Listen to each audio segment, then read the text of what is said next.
এতটা কাছে, জীবনের পরিবর্তনের একটা বড় সুযোগ। জীবনটা কাজে লাগান, হায়াতটা কাজে লাগান। যুবক ভাই তোমরাও বদলাও, মুরব্বী বাবা আপনারাও বদলান।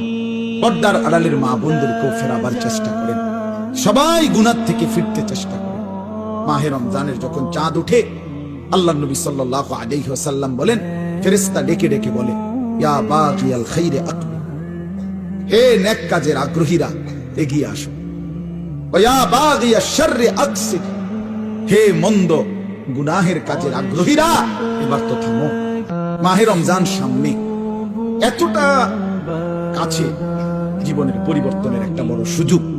জীবনটা কাজে লাগান, হায়াতটা কাজে লাগান। যুবক ভাই তোমরাও বদলাও, মুরব্বী বাবা আপনারাও বদলান। পর্দার আড়ালের মা বোনদেরকেও ফেরাবার চেষ্টা করেন। সবাই গুনাহ থেকে